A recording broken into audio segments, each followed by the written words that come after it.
Bismillahirrahmanirrahim. Assalamualaikum warahmatullahi wabarakatuh. Bapak-bapak, ibu-ibu semua, alhamdulillah ya. Pada pagi hari ini 24 Maret 2024 bertepatan dengan Hari Tuberkulosis Sedunia. Ya. Momentum ini bukan hanya sekedar peringatan ya, tapi juga sebuah ajakan pada kita semua ya, masyarakat luas untuk bersama-sama meningkatkan kesadaran kita ya akan bahaya penyakit tuberkulosis dan meningkatnya peran kita ya dalam hal pencegahan dan penanggulangan penyakit tuberkulosis ya. Dan tema nasional Hari Tuberkulosis Sedunia tahun ini adalah giatkan. Giatkan ini adalah sebuah singkatan ya. G, gerakan, I, Indonesia, A, akhiri, T, tuberkulosis, K, dengan komitmen, A, N, aksi nyata. Jadi giatkan gerakan Indonesia akhiri tuberkulosis dengan komitmen dan aksi nyata. Ya, mudah-mudahan dengan peringatan ini kita semua bersama-sama untuk bisa menekan angka kasus TB maupun angka kematian karena tuberkulosis. Itu yang diharapkan. Ya. Matur nuwun ibu-ibu sudah hadir pada kesempatan pagi hari ini. Saya sedikit mungkin merefresh gitu ya tentang apa sih itu penyakit tuberkulosis. Dan namun ibu-ibu jangan khawatir ya. Penyakit tuberkulosis bisa disembuhkan ya. Dan buktinya hari ini ya bertepatan dengan Hari TB Sedunia ini kita sudah menyatakan kesembuhan terhadap 10 pasien TBC yang resisten obat ya. Kita tahu ya TBC ada yang TBC sensitif obat, artinya TBC yang bisa dengan pengobatan yang biasa, dan ada yang TBC kebal obat atau resisten obat. Ini yang membutuhkan pengobatan khusus dengan jangka waktu yang lebih lama ya. Tapi alhamdulillah hari ini kita sudah menyatakan ada 10 pasien ya yang sudah dinyatakan sembuh. Di antaranya tadi yang sudah kita saksikan ya, ibu-ibu teman-teman kita tadi yang sudah menerima sertifikat kesembuhan. Ya, kita harapkan mudah-mudahan dengan kesembuhan ini tetap bisa sehat ya Bapak Ibu yang sudah dinyatakan lulus ya. Tetap sehat ya dan bisa menjadi motivasi buat yang lainnya, buat masyarakat lingkungannya ya untuk menerapkan pola hidup bersih dan sehat ya, menjaga kesehatan dan mungkin bisa menjadi edukator ke mereka bagaimana jangan takut lah gitu ya. Kalau sudah terkena TB atau mereka dengan gejala-gejala tuberkulosis ya bisa segerakan untuk memeriksakan diri ke fasilitas kesehatan terdekat, baik itu puskesmas ataupun rumah sakit, untuk kemudian ditindaklanjuti apakah itu tuberkulosis atau bukan, dan segera untuk mendapatkan pengobatan. Ya. Baik Bapak Ibu, TBC ya, TBC saat ini di Indonesia maupun di dunia masih menjadi masalah kesehatan yang serius. Ya, tidak hanya di perkotaan, di pedesaan, semua bisa terancam oleh tuberkulosis ini, baik itu dari mulai bayi, anak, remaja, dewasa maupun usia tua. Ya. Dan berdasarkan hasil laporan Global TB Report tahun 2024, Indonesia ini menempati posisi kedua ya, beban kasus TBC tertinggi setelah India. Ya. Peringkat kedua ya Bapak Ibu ya. Jadi tidak main-main ya. Jadi perlu upaya dari kita semua, kerjasama semuanya untuk bisa menekan angka ini agar masyarakat ke depan bisa lebih sehat ya. Dan diperkirakan terdapat 1.090.000 kasus TBC dan 125 kematian setiap tahunnya ya. Dan diperkirakan ini ada berarti setiap 1 jam itu ada 14 kematian akibat penyakit tuberkulosis. Tentunya ini miris sekali ya. Ya mudah-mudahan ini bisa kita tekan ya. sehingga kedepannya bisa lebih sehat masyarakat kita. Dan pada tahun 2024, tahun kemarin ya, ditemukan sekitar 885.000 kasus ya. Dan angka ini menunjukkan bahwa pentingnya urgensi peningkatan upaya pencegahan dan penanggulangan maupun pengobatannya di seluruh wilayah Indonesia. Baik. Bapak Ibu semua tentunya sudah tahu ya apa itu tuberkulosis ya. Apa itu mungkin Bu siapa namanya tadi? Mistiani. Monggo Mbak. Ya sudah menjalani pengobatan, tahu dong ya. Ya. Tuberkulosis kita tahu merupakan penyakit yang menular ya, yang disebabkan oleh kuman yang namanya Mycobacterium tuberculosis. Nah, kuman ini yang penemunya adalah ini ya, Dr. Robert Koch pada tanggal 24 Maret tahun 1882. Nah, dengan ditemukannya kuman ini, hari tanggal 24 Maret ini ditetapkan sebagai Hari Tuberkulosis Sedunia. Ya, jadi penetapan tanggal ini adalah penetapan ditemukannya kuman tuberkulosis. Karena dulu sebenarnya penyakit ini kan sudah lama, ya, lama sudah berabad-abad yang lalu ya. Dan ditemukan kuman juga sudah lama ya, tahun 1882 ini. Dan kalau kita lihat sejarah pengobatan tuberkulosis, lanjut. Ini dulu penderita TBC dulu ditempatkan di sanatorium, tahu ya? Kok dulu zaman dulu itu di sanatorium di tempat yang pegunungan, daerah tinggi, itu kemudian diisolasi, ya di sana. Tapi memang dan harus bed rest lama selama pengobatan. Bayangkan 6 bulan pengobatan diisolasi di tempat yang tinggi, ya. Itu sangat tidak mengenakkan rasanya ya. Tapi alhamdulillah dengan berkembangnya ilmu, dengan penelitian-penelitian, terus dengan pengobatan obat-obat anti tuberkulosis atau yang kita kenal dengan OAT ya, semakin lama semakin kesini alhamdulillah pengobatan lebih nyaman ya, lebih singkat ya. Itu pun terjadi pada pasien dengan pengobatan TB yang resisten obat ya. Dulu yang awalnya 2 tahun, kemudian juga dengan obat-obat yang suntian, obat injeksi itu ya, yang selama harus 6 bulan sampai 9 bulan. Sekarang sudah tanpa obat injeksi. Benar ya Bu ya? Pengobatan tiap hari tapi tanpa injeksi ya, yang resisten obat ya. Dan juga sudah lebih singkat. Ya memang ada yang sampai 2 tahun ya, masih ada yang jangka panjang. Kemudian jangka pendek bisa 9 sampai 11 bulan, dan ada juga yang sekarang yang lebih baru lagi adalah dengan pengobatan selama 6 bulan. Ada yang di antara ini ada yang 6 bulan, Ibu. Ya, alhamdulillah Ibu ya. Jadi lebih singkat, lebih cepat, dan kesembuhannya juga lebih besar ya. Alhamdulillah. Lanjut.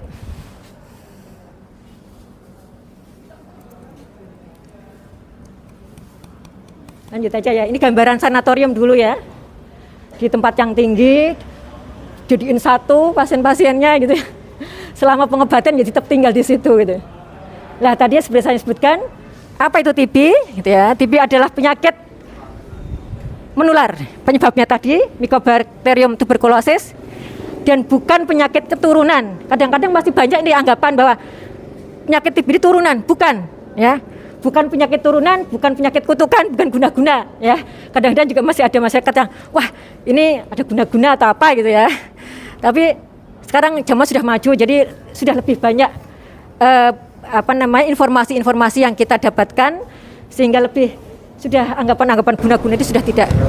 Cek. Namun ya kadang-kadang yang penyakit turunan ini yang masih menganggapnya keturunan. Sebenarnya bukan keturunan, tapi penyakit yang menular ya, bukan keturunan tapi penyakit yang menular.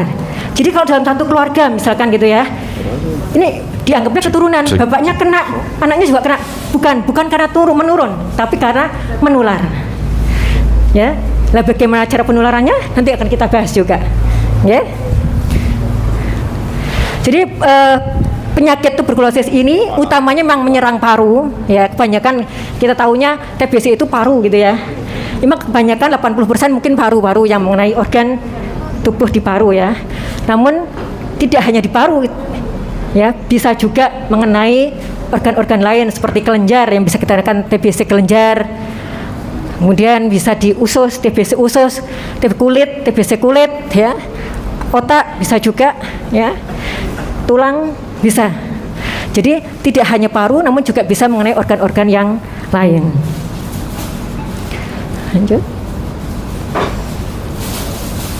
Lanjut mungkin slide. Ini tadi sudah. Lanjut aja Mas. Next.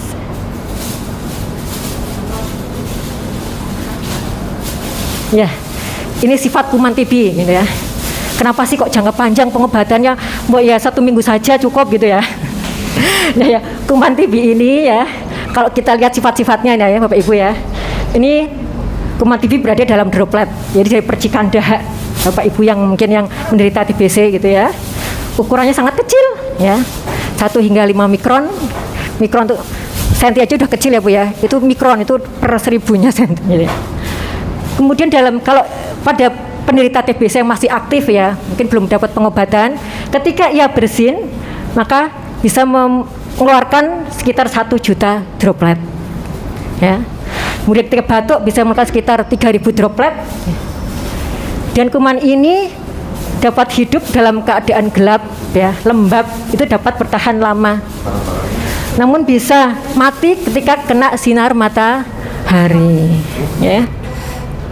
Secara langsung. Jadi makanya kenapa penting kita edukasi pasien untuk sering mungkin berjemur ya, rumah sering dibuka, ventilasi, kena sinar matahari secara langsung. Ya, itu pentingnya kenapa kita edukasi untuk seperti itu, untuk membunuh secara langsung kuman TB yang ada di udara di sekitar lingkungan pasien. Ya, kuman TBC juga dapat hidup di dalam ruangan lembab. Jadi lembab, ber-AC itu dapat bertahan hidup di situ. Makanya kalau bisa disarankan nggak ada AC gitu ya. Ruangan yang mendapatkan sinar matahari selama 1 jam dapat mematikan kuman TB. Ya paling enggak pagi hari itu dibuka biar kena matahari langsung ya. Dan kuman TB juga bisa mati dalam disinfektan seperti karbol ya, jika kena selama 5 menit. Lanjut.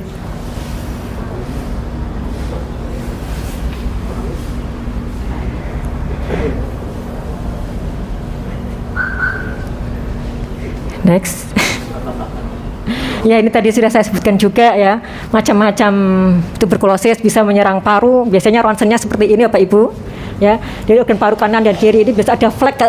Biasanya kita orang menyebutkan untuk ke pasien adalah adanya flek gitu ya. Jadi yang putih-putih, gambaran putih-putih kayak gini.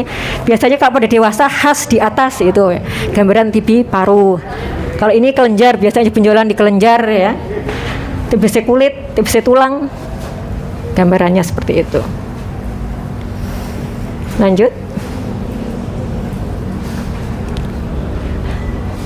Nah, orang yang berisiko tinggi terkena TBC siapa saja? Ya, terutama mereka yang merokok. Ya, bagi bapak ibu yang merokok, bapak-bapak biasanya yang merokok ya, ini rentan tertular kuman TBC. Ya. Kemudian yang kurang gizi, tentunya daya tahan tubuh lemah gitu ya, itu juga rentan terkena kuman TBC. Kemudian kebersihan dan sirkulasi yang buruk, rumahnya mungkin ya lembab tadi ya, berhimpit-himpitan, banyak penghuninya, itu jarang kena sinar matahari, itu sangat memudahkan terkena infeksi tuberkulosis. Ya, orang juga dengan HIV/AIDS ini mudah rentan terkena infeksi TBC. Lanjut. Ya. Sekarang apa sih gejala TBC itu? Ya mungkin Bapak Ibu sudah hafal ya. Jadi juga kita harus lebih waspada nih, lingkungan kita, di rumah sekitar kita ya. Kalau ada yang bergejala TBC untuk segera diperiksakan ya. Gejala utamanya apa? Gejala utamanya adalah batuk berdahak lebih dari 2 minggu. Ya. Ada kemungkinan nih ke arah tuberkulosis ya. Ada gejala lainnya? Ada, biasanya gejala lainnya ada yang sesak nafas, ada yang nyeri dada, ada yang kalau sudah berat sampai mungkin batuk darah ya. Ada yang biasanya sih demam-demam, tidak jelas penyebabnya ya. Kemudian sering keringat malam, sering letih, lesu, lemas ya. Itu juga merupakan salah satu beberapa keluhan penyerta, gejala penyerta dari tuberkulosis ya. Tadi sudah ya, lanjut aja mungkin ya. Kalau pada anak mungkin lebih tidak khas ya, ya mungkin hampir sama, untuk ada batuk ya lebih dari 2 minggu atau 3 minggu, kemudian biasanya berat badannya menurun ya, meskipun sudah ini anak kok maamnya banyak tapi kok badannya kok enggak nambah-nambah gitu ya. Ini perlu diwaspadai juga. Dan demam, ada mungkin pembengkakan kelenjar ya. Yang paling penting adalah adanya kontak pada anak, itu ada kontak dengan pasien TB dewasa. Ini perlu sangat waspada ya. Lanjut.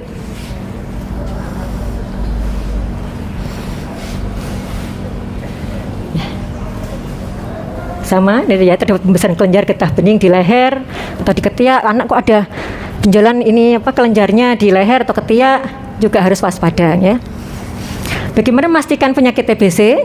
Ya, tentunya kalau sudah ada gejala-gejala kayak tadi, kita harus segera memeriksakan diri atau membawa si pasien tersebut ke fasilitas kesehatan, baik itu puskesmas maupun di rumah sakit ya. Dan nanti tentunya akan, kalau memang ini mengarah ke TBC, tentunya akan dilakukan pemeriksaan. Untuk pemeriksaan pastinya adalah dengan menggunakan pemeriksaan dahak. Untuk yang TBC ya, paru, TBC paru maksudnya ya. TBC paru adalah menggunakan pemeriksaan dahak yang dikenal dengan TCM, tes cepat molekuler ya. Tes dahak ini atau menggunakan TCM ini salah satunya bisa mendeteksi kuman TBC ya. Jadi menemukan, melihat ya, dan secara mikroskopis ada kuman TBC-nya, dan satu lagi bisa mendeteksi adanya kerentanan obat ya.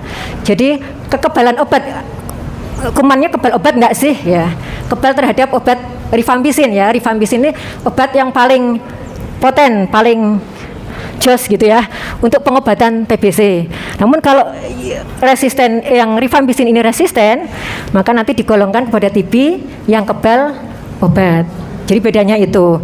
Jadi kalau yang biasa misalnya sensitif ya, jadi rifampicinnya kekebalannya tidak ditemukan, maka termasuk yang TBC yang sensitif obat. Jadi bisa diberikan pengobatan TBC biasa yang minimal 6 bulan. Kalau yang kebal obat tadi yang rifampicinnya resisten, dan nanti dicek juga, ditindaklanjuti juga emang resisten, nanti akan diberikan pengobatan dan dievaluasi sebagai TB kebal obat. Dan pengobatannya nanti tentunya akan disesuaikan, bisa yang 6 bulan, 9 bulan, atau yang harus misalkan lebih dari 18 bulan gitu ya. Nah ini kemudian yang pemeriksaan yang selain dari tadi dahak adalah pemeriksaan ronsen paru ya. Biasanya lokasi infeksinya tadi ya di atas, jadi kelihatan khas sekali kalau pada dewasa, namun kalau pada anak tidak khas. Jadi kalau pada TB anak ya, kalau diagnosisnya ketika anak bisa mengeluarkan dahak, tetap menggunakan dahak. Tapi kalau misalkan anak tidak bisa mengeluarkan dahak, maka mungkin menggunakan sistem scoring. Scoring itu ada mulai dari mungkin riwayat kontak ya, kemudian ronsennya, berat badannya, keluhan-keluhan, ada pembesaran kelenjar getah bening, nanti di total nilainya masuk enggak untuk diberikan pengobatan TBC atau hanya cukup pengobatan pencegahan. Gitu ya. Ya. Bagaimana sih, tadi kan kita tahu ya TBC itu menular. Nah, menularnya itu bagaimana? Ya. Ya. Cara penularan TBC ya. Ini tadi ya kita sebutkan bahwa penularan TBC itu melalui droplet, melalui udara. Jadi penderita TBC aktif ya, yang dia tidak pakai masker gitu ya, belum pengobatan misalkan ya, kemudian dia batuk-batuk, bersin-bersin. Kadang kan kita nggak tahu ya, di sekitar kita kadang banyak gitu ya, kita nggak ngerti dia TBC atau bukan. Kemudian dia ternyata kemungkinan TBC gitu ya, dia batuk-batuk, mercikkan dahaknya ke sekitar ya, kemudian ternyata dari droplet itu mengandung kuman TB, menyebar ke udara, dihirup oleh orang lain ya. masuk ke saluran napas, masuk ke paru, ya, dan diserah masuk ke paru gitu ya, tidak masuk ke dalam tubuh gitu ya. Dia akan di dalam tubuh kita itu ada sistem pertahanan tubuh ya. Ketika sistem pertahanan tubuh ini baik ya, daya tahan tubuhnya baik nih, dia tidak akan berkembang. Jadi kumannya tidur. Itu ya biasa yang disebut dengan TB laten atau TB yang tersembunyi ya. Jadi ada Bapak Ibu yang sudah terkena kuman tapi dia tidak merasa sakit. Memang kalau diperiksa pun ya ronsennya bersih, kemudian dari dicek dahak juga bersih gitu ya. Tapi itu ada namanya TB laten atau TB tersembunyi. Biasanya itu pada kontak-kontak. Jadi dalam satu rumah gitu ya, ada yang TBC positif ya. Biasanya di screening satu keluarga gitu kan ya. Ada yang kemudian dia nggak ada keluhan tapi kita screening kalau yang pada balita gitu kan ya, itu kan rentan ya. Jadi meskipun rentan tapi kalau daya ketahan tubuhnya bagus, dia tidak akan mengundang penyakit, tidak sakit pasien ini. Tapi dia perlu mendapatkan obat pencegahan ya. Sedangkan untuk yang sudah masuk dilawan oleh kuman TB, dilawan oleh pertahanan tubuh ya, kuman TB-nya daya tahan tubuhnya ini lemah ya. Kumannya akan berkembang dan menjadi sakit. Ini yang perlu diobati dengan obat anti tuberkulosis ya. Jadi ada pasien yang harus diobati dengan itu yang dengan gejala ya, dengan obat TB, ada yang dengan obat pencegahan TB, itu yang tidak bergejala. Ya. Jadi perlu Bapak Ibu kalau misalkan yang satu rumah kok saya yang positif kok satu keluarga kok dicek semua, di screening semua, itu pentingnya karena mungkin satu keluarga sebenarnya sudah terinfeksi semua, tapi tergantung masing-masing daya tahan tubuhnya ya. Jadi pentingnya karena yang mungkin tidak bergejala ini ya, mereka yang sudah kena tapi tidak bergejala atau TB laten, ini dalam waktu 5 tahun ini dia berpotensi untuk ada 5% kekambuhan, reaktivasi, bukan kambuhan, menjadi aktif ya. Dari yang tidak aktif kemudian menjadi aktif. Ya, itu pentingnya diberikan obat pencegahan adalah untuk mencegah reaktivasi atau mencegah dari yang tidak aktif menjadi aktif. Ya. TB paru tidak menular melalui sentuhan. Jadi kalau kita bersentuhan tidak menular, jadi menularnya lewat percikan dahak ya. Tidak juga menular melalui perlengkapan sehari-hari pasien. Kadang banyak yang bertanya ya, ini harus dipisah enggak, alat makannya dan lain sebagainya gitu ya. Yang penting adalah ketika makan jangan bareng-bareng. Karena ketika makan bisa aja percikan dahaknya justru yang keluar. Ya. Tapi ketika kalau sudah alat makannya atau sudah dicuci, sudah dibersihkan dengan sabun ya, sudah tidak mengandung droplet istilahnya kan gitu. Ya. Ya ini kuman TBC keluar ke udara pada saat penderita TBC itu batuk, bersin, berbicara, bernyanyi. Ya. Kemudian terhirup oleh orang lain melalui saluran pernapasan menuju paru-paru dan dapat menyebar ke bagian tubuh lainnya. Ya, sebelah sini yang daya tahan tubuh lemah menjadi sakit TBC, sebelah sini daya tahan tubuh kuat, orang tersebut tetap sehat dan dikatakan sebagai TB laten. Jadi orang yang kena terinfeksi itu, ya, ini ada kuman TBC nih, ya, yang terinfeksi di antaranya 30%, ya. Dari 30% itu yang sakit TBC hanya sekitar 5-10%, sisanya menjadi TBC laten atau tersembunyi. Ya, lanjut.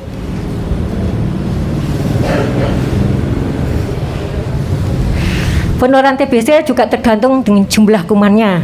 Kalau pasien biasanya dengan lesi flagnya itu luas ya, flagnya luas di ronsennya kelihatan, itu biasanya mengandung jumlah kuman yang besar juga. Kemudian juga tergantung dengan lama kontak yang sebentar dengan kontak yang setiap hari ketemu, itu tentunya berbeda ya. Tentunya lebih kerentanannya lebih rentan yang kontak serumah yang lebih lama kontaknya. Pasien TB aktif dapat menularkan pada 10 sampai dengan 15 orang di sekelilingnya setiap tahun. Jadi kalau nggak diobati ya setiap tahun menularkan 10 sampai 15 orang. Jadi tambah banyak. Jadi makanya kadang-kadang ada yang sudah sembuh, yang satunya belum diobati, muter lagi, kena lagi. Ya itu pentingnya ketika dicek semua itulah penting untuk memutus rantai penularan, ya. Sekarang bagaimana cara pencegahan penularannya? Ya, tentunya kalau yang sudah menderita TBC, sudah terdiagnosis TBC, harus menelan OAT, obat anti tuberkulosis, secara lengkap dan teratur sampai sembuh, ya. Kemudian melakukan perilaku hidup bersih dan sehat dengan tidak merokok, ya. Istirahat teratur, makan makanan yang bergizi, ya. Kemudian untuk mencegah penularan harus memakai masker ketika bersin ataupun batuk, harus menutup hidung dan mulutnya, ya. Kemudian harus cuci tangan, ya. Membuang tempat dahaknya jangan sembarangan, ya. Jadi harus punya tempat khusus. Nanti mungkin dari PPI sebenarnya kalian, ya. Tempat khusus kayak misalkan kaleng gitu, dikasih sabun atau detol mungkin ya di rumah, ya. Jadi untuk bisa buang dahak jangan sembarangan. Karena kalau buang dahaknya sembarangan, tentunya ini bisa terbang ke udara, menular ke yang lain, ya. Lah, penderita TB yang tidak diobati, maka setelah 5 tahun ada kemungkinan 50%-nya meninggal, ya. Tenun, Bu.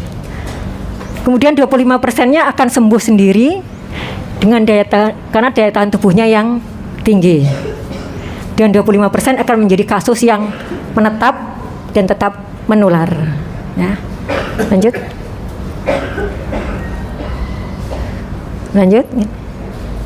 Ya. Bagaimana cara yang ampuh untuk menyembuhkan? Tadi pencegahan sudah, ya. Untuk tahu penularan sudah, sekarang menyembuhkannya gimana? Ya tentunya dengan minum obat anti tuberkulosis secara teratur. Sebelum dinyatakan sembuh, jangan berhenti sendiri. Namun kadang-kadang ada yang, lah ini bikin saya mual, ini bikin ini, segera laporkan. Kalau memang ada keluhan efek samping, ya, atau hal-hal yang justru bikin tidak enak, segera laporkan saja. Jadi mungkin apakah perlu dievaluasi, ya? Apakah memang ada alergi ataukah memang hanya reaksi singkat gitu, ya, atau memang harus kalau yang efek samping ringan yang mungkin seperti hanya mual sedikit gitu, ya tetap dilanjutkan gitu, ya. Atau kalau yang efek samping sedang dan berat, misalkan gatal-gatal seluruh tubuh, mata kuning gitu, ya harus segera diperiksakan, ya, harus dihentikan dulu sementara obatnya, kemudian untuk diperiksa tindak lanjutnya, mungkin fungsi hatinya, ya, dan nanti juga akan penyesuaian terhadap obatnya. Tujuan pengobatannya adalah untuk menyembuhkan, ya. Satu, menyembuhkan, mencegah tentunya dengan sembuh kan mencegah kematian, ya, meskipun semua Allah yang mengatur, ya. Kalau tidak dengan sembuh bisa sehat kembali, ya, mencegah kekambuhan, ya, kemudian ya mencegah penularan. Tempat memeriksa kita sudah tahu, ada puskesmas, rumah sakit, praktek dokter umum maupun dokter spesialis. Lanjut. Ini sudah. Lanjut, Mas. Ya.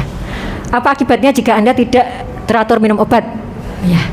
Kalau misalkan nih sudah dinyatakan TBC, sudah dikasih obat, kemudian minumnya nggak teratur nih, selang-seling, kadang lupa, kadang atau malas gitu, ya.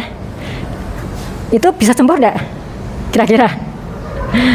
Karena diharapkan kan dengan obat teratur kumannya bisa dimatikan gitu, ya. Nah kalau obatnya nggak teratur, kumannya nggak jadi mati, malah hanya tidur, kemudian malah kambuh lagi. Jadi kuman bisa menjadi kebal, ya. Kayak ditik-tik gitu, nggak dimatikan tapi ditik-tik aja gitu katanya. Jadi kuman jadi kebal, kemudian kuman bisa lebih berkembang, lebih banyak, lebih sulit diobati. Butuh pengobatan lebih khusus, butuh pengobatan lebih lama dan lebih berat. Itu yang tidak kita harapkan. Mudah-mudahan yang kalau sudah terdiagnosis TBC, segera pengobatan dengan pengobatan yang rutin, teratur sampai sembuh. Ya, ini kalau akibat yang dapat ditimbulkan, ya, TBC terhadap diri Anda. Tentunya kalau yang kan mungkin kan dengan sakit-sakitan, ini bekerjanya tidak maksimal, ya, bisa batuk darah dan bisa dikucilkan. Namun ini tidak kita harapkan. Lanjut. Terhadap keluarga, tentunya ini bisa menularkan ke keluarga kita keluarga juga bisa penghasilannya berkurang karena sering sakit-sakitan dan tidak dapat bebas bergaul dengan Anda. Lanjut. Apakah obat untuk pasien tuberkulosis? Obat ini dikenal dengan OAT ya, sebutannya ya, obat anti tuberkulosis. Itu biasanya kita berikan pemberiannya ada fase awal, fase intensif ya. Kalau yang TB sensitif obat itu 2 bulan pertama itu kan obatnya 4 macam ya, lebih banyak. Kemudian yang 4 bulan berikutnya obatnya yang lebih sedikit selama itu namanya fase lanjutan selama 4 bulan. Kalau yang TB-RO beda lagi nanti ya. Sudah biasa melakukannya Bu ya. TB-RO biasanya lebih pemantauannya juga lebih lama ya. Tadi sudah kita sebutkan ya efek samping, lanjut aja Mas.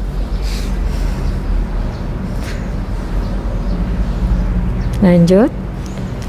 Next. Lanjut. Inilah efek samping berat ya, mata kuning, gatal-gatal seluruh tubuh. Lanjut.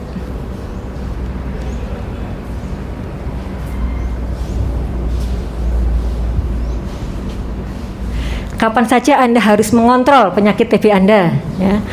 Berobat teratur untuk mengambil obat pada tanggal yang sudah ditentukan ya. Jadi ketika kita bilang kontrolnya tanggal sekian ya jangan sampai kelewat, karena kalau udah kelewat berarti ada putus obat ya, artinya obatnya tidak terambil ya. Itu tadi pengaruh juga ke efektifan obat untuk membunuh kumannya ya. Kemudian pemeriksaan dahak ulang ya pada TB yang sensitif obat kan pada akhir bulan kedua, akhir bulan kelima, dan akhir bulan keenam ya. Pada yang TB RO resisten itu kan tiap bulan dilakukan sampel pengambilan dahak. Apakah PMO itu? Sudah tahu nggak ya PMO ya Bu ya? PMO adalah petugas pengawas, bukan petugas ya, pengawas menelan obat ya, bukan minum obat tapi menelan. Jadi benar-benar harus diawasi sampai sudah ditelan belum sih obatnya gitu ya. Seseorang yang bertugas untuk mengawasi, memberikan dorongan dan memastikan penderita TB dapat menelan obat secara teratur sampai selesai. Ya. Ini bisa dari keluarga, bisa juga dari mungkin kader atau dari petugas kesehatan. Ya, ini enggak usah ya, lanjut aja. Oke, next Mas. Nah, bagaimana menjalankan pola hidup sehat tadi ya? Tentunya harus makan bergizi yang seimbang ya. Jadi yang banyak proteinnya ya, susu, telur, bagus ya Bu ya, daging.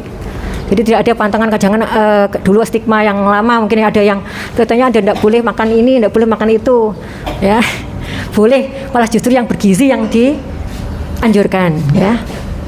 Kemudian stop merokok, alkohol, narkoba, istirahat yang cukup ya, sering menjemur tempat-tempat mungkin tempat tidur ya secara teratur agar sering mungkin kuman-kuman yang ada di tempat tidur bisa mati gitu ya, dan buka jendela dari pagi hingga sore hari. Lanjut.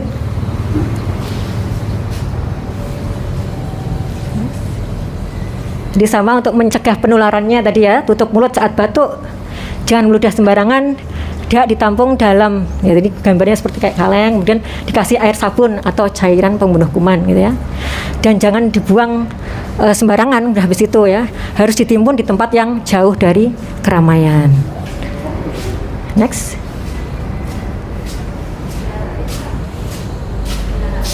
Stop penularan TB dengan rumah sehat ya, ini dengan rumah juga sinar matahari harus dapat masuk ya. Kemudian lubang angin minimal kalau diperkirakan itu 1/10 luas lantainya. Luas kamar juga, di kamar jangan banyak penghuninya. Jadi minimal 2 orang per 8 meter. Ya, luas rumah juga luasnya harus 10 meter per orang. Ya. Lanjut. Jadi ketika batuk ya, tutup hidung dan mulut dengan menggunakan tisu atau sapu tangan atau lengan baju dalam. Jadi jangan sekedar batuk malah kayak gitu ya, tapi harus ditutup ya. Dan segera buang tisu yang sudah dipakai ke dalam tempat sampah yang tertutup, cuci tangan dengan air yang bersih dan sabun, dan gunakan masker. Ya, mungkin cukup kayaknya Mas. Lanjut. Sama ya, gambarnya aja. Lanjut. Sudah. Alhamdulillah. Itu sedikit refresh ya tentang tuberkulosis, apa itu kumannya ya. kemudian gejalanya, pencegahannya, penularannya, dan pengobatannya. Monggo Bapak Ibu kalau mau ada pertanyaan, saya akhiri dulu mungkin ya Mbak ya. Saya akhiri, semoga bermanfaat. Assalamualaikum warahmatullahi wabarakatuh. Terima kasih kepada Dr. Hilyatul Baroroh, spesialis paru MKes. Monggo Bapak Ibu, kalau ada yang mau ditanyakan mumpung Hari TBC sedunia, silahkan. Monggo.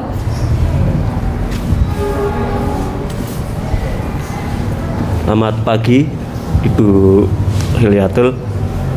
Saya mau menanyakan, di sini kan ada TB paru-paru, terus ada TB tulang, TB usus, terus yang lain-lain ya. Yang mau saya tanyakan, kalau untuk TB paru-paru kan kita penularan melalui dahak atau udara lah ya. Tapi kalau untuk masalah yang kelenjar, terus usus, tulang, itu penularannya melalui apa Bu? Terima kasih. Itu. Dengan Pak siapa? Erwin Sugiarto. Pak Erwin Sugiarto, dokter. Nggih. Langsung ya? Ya. Ya, terima kasih Pak Erwin, pertanyaannya sangat bagus ya. Jadi kita tahu tadi sudah kita sebutkan TBC menular lewat percikan dahak ya. Percikan dahak kemudian masuk ke saluran napas orang lain ya, masuk ke paru, kemudian bisa menjalar ke kelenjar, menjalar ke getah bening, istilahnya ke getah bening. Dari getah bening ini dia berhubungan dengan seluruh tubuh, bisa masuk ke darah, bisa masuk ke usus, bisa masuk ke tempat-tempat yang lain, termasuk tulang, kulit, dan lain-lain. Jadi awalnya memang dari masuknya lewat paru dulu ya. Jadi kemudian ketika mungkin pas kondisi parunya bagus, kita mungkin yang tanpa ada TB parunya ya, pas kondisi daya tahan tubuh bagus, dia masih bersembunyi dulu. Kemudian dia mungkin bersembunyi di kelenjar limfe, ya, kelenjar limfe di saluran getah bening. Nah, pada saat ketika daya tahan tubuh itu lemah, ngedrop, di mana dia beristirahat, di situ kemudian dia akan berkembang dan bisa menjalar ke tempat yang lain. Berarti intinya itu penularannya tetap lewat droplet. Awalnya ya. dari itu. Ya. Terima kasih. Ya, sama-sama. Nggih, terima kasih Mas Erwin. Ada lagi yang mau ditanyakan? Silahkan Pak. Pak sinten Pak? Pak Maulidin, monggo Pak. Bismillahirrahmanirrahim. Assalamualaikum warahmatullahi wabarakatuh. Waalaikumsalam warahmatullahi wabarakatuh. Ini saya paru-parunya udah dinyatakan sembuh sama itu kemarin, siapa itu Kosmasono. Tapi patonya kok masih dokter, apa paru-parunya kambuh lagi atau gimana dokter? Itu saja yang saya tanya. Terima kasih. Wassalamualaikum Waalaikumsalam warahmatullahi wabarakatuh. Ya, terima kasih Pak Mauludin. Jadi untuk pasien ya dengan terkena TBC paru ya sudah dinyatakan sembuh ini ya. Jadi untuk menyatakan sembuh ini kan kita ada evaluasi ya, evaluasi dari dahak. Untuk yang TB sensitif obat tentunya dengan tadi akhir bulan kedua dicek dahak negatif, kemudian akhir bulan kelima negatif, akhir bulan keenam negatif, kemudian juga klinis perbaikan sudah dinyatakan sembuh. Ini biasa dilihat juga dari ronsennya yang sudah membaik. Namun apakah keluhan ini akan benar-benar hilang sempurna? Meskipun sudah dinyatakan sembuh, kadangkala masih ada gejala-gejala sisa, ya. Karena untuk kuman TBC ketika sudah menyerang paru, paru itu organ yang sangat lembut, ya, lembut sensitif sekali. Ketika dia dilukai, dirusak oleh kuman TB, jadi sifat kuman TB itu merusak paru. Ketika sudah dirusak paru, ya. Bagian paru ini ada bagian yang kadang tidak bisa kembali seperti semula. Ya. Nah, bagian ini yang tidak ya kayak misalkan luka di tangan gitu ya, di kulit ya. Kulit yang sensitif itu kan juga tetap ada bekas luka gitu ya. Itu yang tidak bisa hilang. Lukanya di paru itu tidak bisa ulang. Jadi kadang kalau kita sudah jatuhan selesai, sudah sembuh, kita ronsen juga membaik tapi masih ada sisa. Dan itu gejala sisa juga seperti itu, juga ada gejala sisa, apalagi kalau sudah terkena luka gitu ya, bisa lebih sensitif dengan pengaruh lingkungan, dengan cuaca, dengan aktivitas itu juga akan lebih sensitif. Jadi dikit-dikit batuk ya. Tentunya juga karena dulu sudah pernah bukan rusak, istilahnya sudah terlukai oleh kuman TB ini, fungsi parunya juga biasanya sudah menurun, ada penurunan, dan itu yang bikin gejala sisa seperti sesek masih ada, batuk masih ada. Tapi kalau untuk apakah menentukan ini kambuh apa bukan sih, gitu ya itu perlu dievaluasi. Nanti kalau memang dari gejala-gejala mengarah ada infeksi akut kembali, artinya ada demam lagi, ronsennya kok tambah perburukan, ya ada kemudian dilakukan cek dahak kok positif, yaitu yang kambuh lagi dan perlu pengobatan kembali. Itu nggih Pak? Nggih, monggo ada lagi, silahkan. Bu sinten Bu? Bu Sutria. Bu Sutria, monggo Bu. Assalamualaikum warahmatullahi wabarakatuh. Waalaikumsalam warahmatullahi wabarakatuh. Ini kan saya pengobatan udah sembuh Bu. Oke. Tapi kok akhir-akhir ini kok jalannya agak susah. Kadang matanya itu agak kayak remang-remang gitu. Lihat tapi kurang terang. Apa ini obat samping obat apa gimana? Maksudnya ya buat jalan itu agak susah. Bipal M yang 6 bulan ya Bu ya? Iya. Ya. Ya udah. Memang untuk pengobatan yang khusus dengan pengobatan TB kebal obat itu sebenarnya kita evaluasi ya setiap bulan ya Bu ya, dengan memantau efek samping yang muncul ya, karena memang ada beberapa yang mungkin ada menimbulkan kayak kebas-kebas gitu ya, ada yang tergantung obat-obat jenis yang dipakai gitu ya. Namun kalau biasanya itu bersifatnya tidak efek samping tidak menetap ya. Jadi ketika pengobatan berhenti, ya mudah nanti insya Allah berangsur-angsur akan membaik. Kalau memang itu belum membaik, sebaiknya Ibu konsultasi lagi untuk mungkin bisa dievaluasi lebih lanjut. Pengobatan ini saraf. Memang buat saraf, ya. Tetap aja untuk pengobatan sarafnya tetap dilanjutkan, ya. Datang Ibu ya. Nggih, baik. Ada lagi yang mau ditanyakan? Silahkan. Cukup nggih? Baik Bapak Ibu. Lanjut pelayanan. Dalam nggih. Lanjut pelayanan. Sebentar lagi mau pelayanan. Nggih, baik Bapak Ibu yang kami hormati, demikian edukasi tentang penyakit TB dalam rangka Hari TB Sedunia tahun 2025. Nggih, saya sebagai pembawa acara mohon maaf bila ada tutur kata yang tidak berkenan. Billahi taufiq wal hidayah. Wassalamualaikum warahmatullahi wabarakatuh.